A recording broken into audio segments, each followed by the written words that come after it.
Hey there guys, welcome to my dark corner of the internet where we cook up some horrible code, we add some glitter and sprinkle it with some AI magic to create something acceptable. I'm Argon and today I've got a juicy tale to share with you. I recently participated in the FiiCode challenge, an annual competition similar to a game jam. You have 1 month to create a game from scratch based on a given scenario. It was my first game jam experience and damn, I have a lot to tell you about it. But first, let's change this mascot because it looks like she... That is much better. Actually, I'm curious, which of his avatars do you prefer? Write in the comments.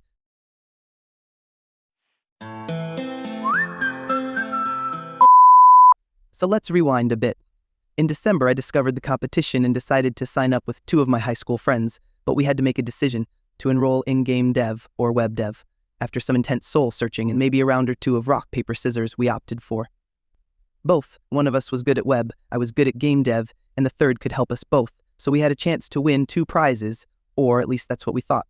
And so our journey began. Let's fast forward to the nerve-wracking moment when the theme was finally revealed. Drum roll, please. And the theme is a rising hero. In short, the game jam theme involves creating a game centered around a distinctive hero with a compassionate nature who confronts an ancient threat in a mysterious world. Throughout the adventure, the hero forms alliances, undergoes personal growth, and demonstrates the importance of friendship, ultimately bringing hope and light to a darkened realm. First, we had to decide what type of game we want to make. After some heated debates and a few too many snacks, we landed on the idea of a platformer game. I know, very original, classic Super Mario Bros. 3 style, yet with a twist, just like a good hamburger. Nintendo, please don't sue us. First of all, we had to choose an engine. Because during the pandemic, I spent an unhealthy amount of time on Scratch, we decided to stick with something similar. However, Scratch is quite limited. Then we considered Turbo Warp, but we discovered a mod of this engine, specifically the Penguin mod. And it was love at first sight. Now, here's where the real magic happens. We dove headfirst into the abyss of tutorials with Griffpatch as our trusty guide. It only took us about 8.5 hours to put together the basic mechanics of a tile-based platformer. Looking at Bracky's latest video about platformers made in Godot, it makes me wonder if we chose the best game engine. In the end, we had a perfectly functional rip-off of Super Mario Bros. 3. With the groundwork laid, it was time to breathe life into our game world. We needed a story, and after an excessive amount of time thinking and reconsidering, we came up with the following scenario. You are a robot in an apocalyptic world filled with aliens. You meet a scientist who confesses that he caused the invasion that led to the destruction of the planet. And because you have a good heart, you decide to help him. This leads you through levels where you battle aliens, meet new characters whom you befriend until finally you discover the solution to stop the invasion. We didn't have much time for design, but I knew it was crucial. So one morning I learned the Photoshop basics, generated some AI images for inspiration, and created the main character, a teenager robot, an alien and a scientist. So you are probably wondering why aliens look like floating metal squirrels. Well, as any informed person knows, squirrels are evil, and in the game the aliens are evil. So aliens are squirrels. But wait, there's more. We couldn't resist sprinkling some extra features, and the game had to be a less obvious Super Mario rip-off. So we started working creating the invincible dash and the wall jump. As someone once said, dash and wall jump cool.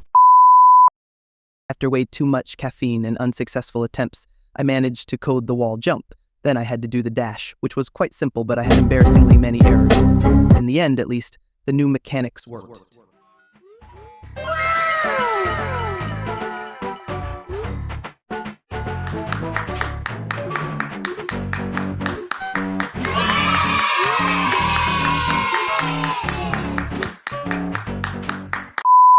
To start replacing the Mario graphics, I had to animate the characters, so I had to reopen the Photoshop projects, dissect each member of their bodies separately, and then learn to use another new program, Dragon Bones. Why Dragon Bones?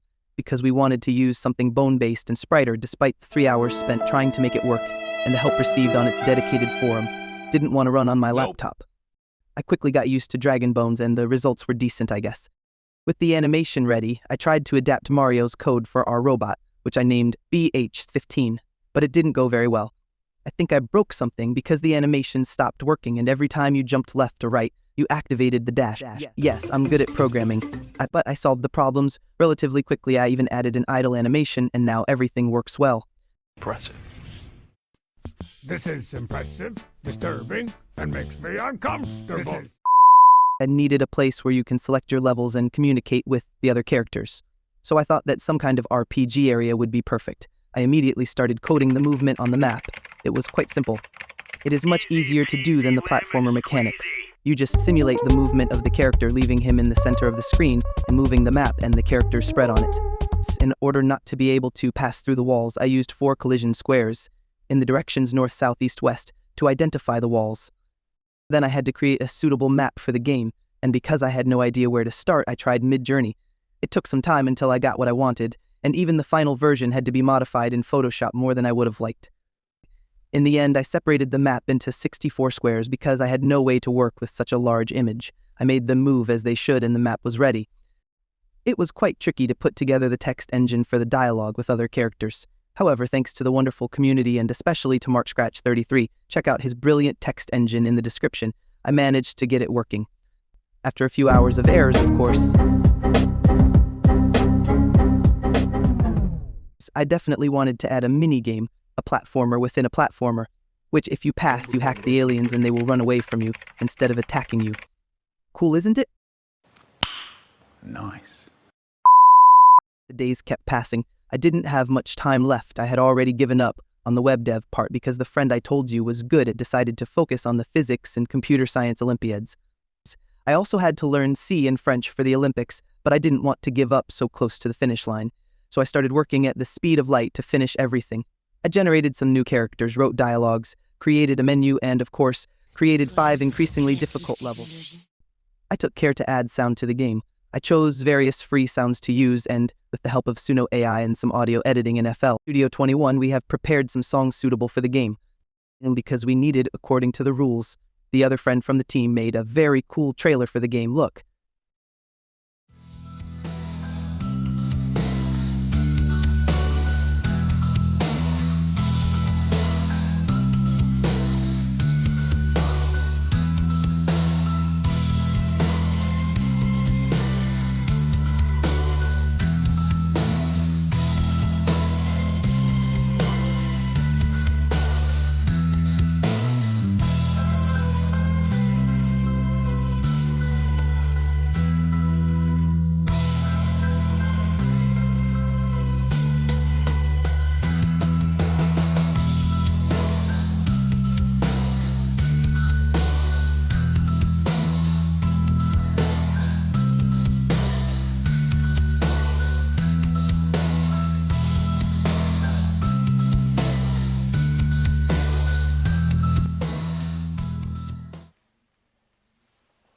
Wow!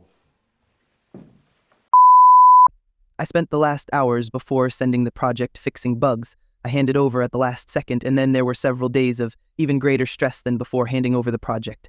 I couldn't wait to find out what score I got. And in the end, the results were displayed. I opened the ranking. I searched for the name of our team. I was surprised. I was in 8th place. I had taken 85 points out of 100. For my first game, I was more than proud of the result. It's true, it's a game jam with very few participants, but you know. Shut the fuck up!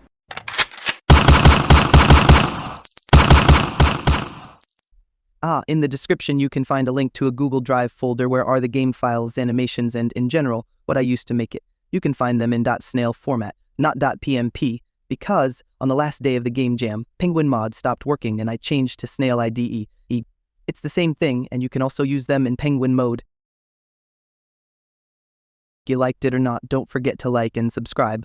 I'm going to post other videos, both of Penguin Mod and probably of other engines. Anyway, thanks for watching the video until the end. Until next time, keep coding, creating, and keep dreaming big. This is Argon signing off. The fucking